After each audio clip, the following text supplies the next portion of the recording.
Dengan mengenakan baju adat, Presiden Prabowo berjanji akan terus memberikan keadilan kesejahteraan seluruh masyarakat.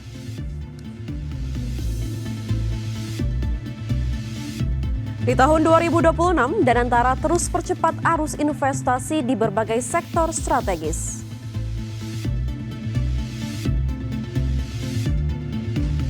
Banjir bandang tewaskan lebih dari 300 orang di Pakistan Barat Laut dan sejumlah warga dilaporkan masih hilang.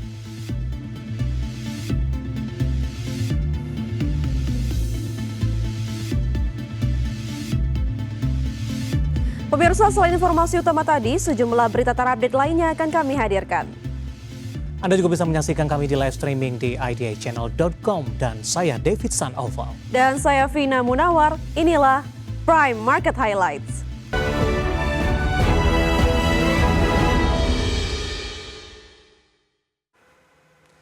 Langsung saja kita ke informasi yang pertama, pemirsa, di mana Presiden Prabowo pimpin upacara HUT ke-80 RI di Istana Merdeka, Jakarta. Saat memimpin upacara pengibaran dan penurunan bendera, sang Presiden ke-8 memakai dua pakaian adat berbeda.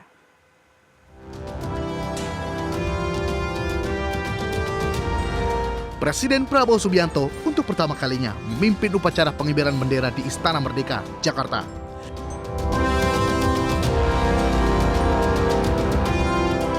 Pada upacara peringatan HUT RI ke-80 tersebut, penampilan Presiden Prabowo menarik perhatian publik.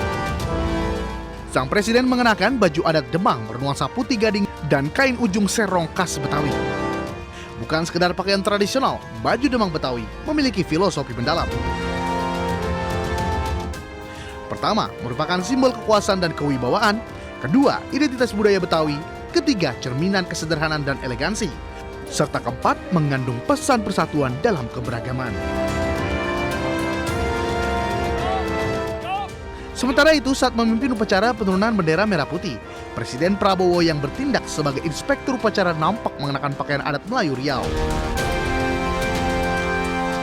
Prabowo mengenakan baju kurung teluk belanga berwarna biru, dipadukan dengan tanjak penutup kepala khas pria Melayu. Tanjak tersebut bermotif geometris dengan warna biru perak, senada dengan busana yang dikenakan. Tim Liputan, IDX Channel.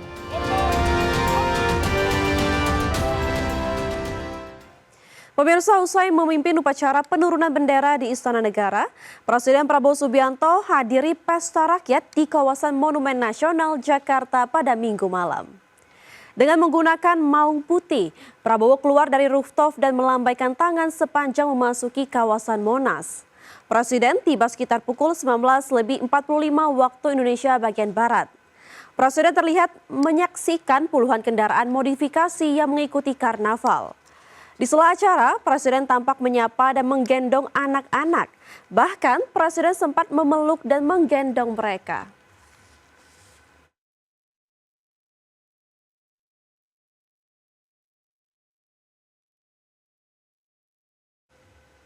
Sementara itu, pertunjukan kembang api menutup pelepasan Karnaval Bersatu hari ulang tahun ke-80 DRI di Monas Minggu malam. Di mana seketika langit Monas berwarna-warni saat pertunjukan kembang api digelar setelah iringan-iringan karnaval 17 truk hias kementerian dan lembaga negara melintas di hadapan Presiden Prabowo dan Wapres Gibran Rakabuming Raka. Lagu Gember-Gember dari grup musik Coklat mengiringi pertunjukan kembang api.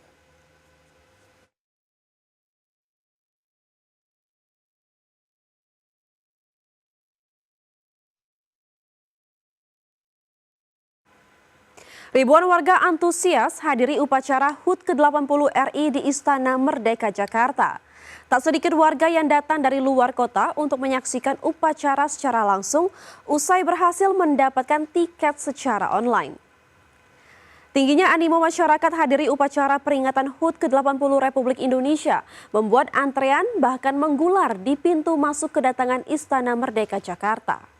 Dalam momen sakral tersebut, tak sedikit warga mengaku baru kali pertama menyaksikan upacara kemerdekaan dari jarak dekat, sekaligus menjadi bagian dari sejarah. Salah seorang warga asal Banjarmasin mengaku momen ini juga untuk menumbuhkan jiwa nasionalisme pada anak. Hari ini adalah pengalaman pertama saya mengikuti upacara bendera di Istana Kepresidenan.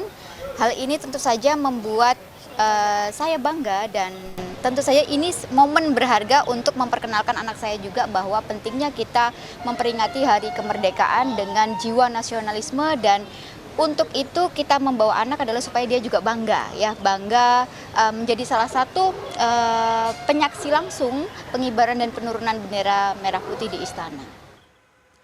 Sementara itu pemirsa, kemerdekaan bukan hanya sekedar lepas dari penjajahan. Kemerdekaan harus memberikan keadilan dan pemerataan kesejahteraan bagi seluruh masyarakat Indonesia.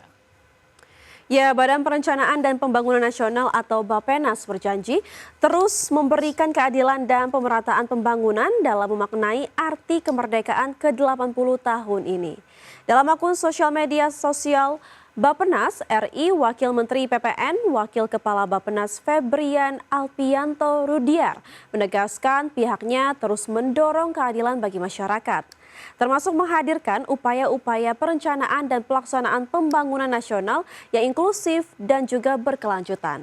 Selain itu pemirsa, di tahun depan Bappenas terus mendorong kesetaraan dalam memanfaatkan pembangunan pengurangan kesenjangan antar wilayah, peningkatan kualitas hidup masyarakat, serta pemerataan pembangunan. Merdeka adalah fondasi lebih jauh.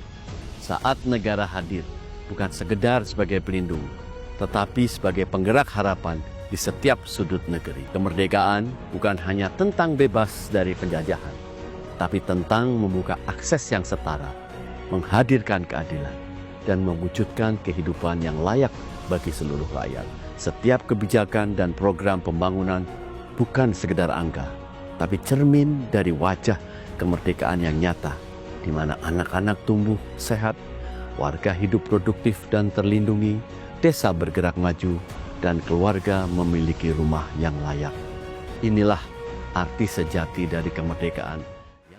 Ya pemirsa dan juga David ya, kemarin pada 17 Agustus sepertinya meriah sekali ya. Ada pesta rakyat di Monas dan juga ada di Istana Merdeka. Dan bahkan itu kalau saya lihat ya di Sarina sampai malam itu ada konser, bahkan sampai macet banget, ramai sekali di Sarina itu David. Kalau David ikut gak sih merayakan 17 Agustus kemana gitu? Ya, kalau saya sih lebih nonton TV di rumah, menyaksikan dari pagi sampai dengan penurunan bendera. Karnaval yang Vina sebutkan tadi memang identik dengan Indonesia yang cukup beragam, berbagai budaya, berbagai tari, kemudian juga berbagai nyanyian yang disampaikan atau yang dilakukan dalam seluruh kegiatan acara ini benar-benar mencerminkan satu kesatuan untuk Indonesia. Ya, dan semoga saja ya sesuai dengan slogan tahun ini ya, bersatu berdaulat, rakyat sejahtera, Indonesia maju bisa benar-benar tercapai di tahun depan ya. Dan pemirsa, kita beralih ke informasi lainnya. Di tahun 2026, APBN harus menjadi penggerak ekonomi makro dan mikro secara merata.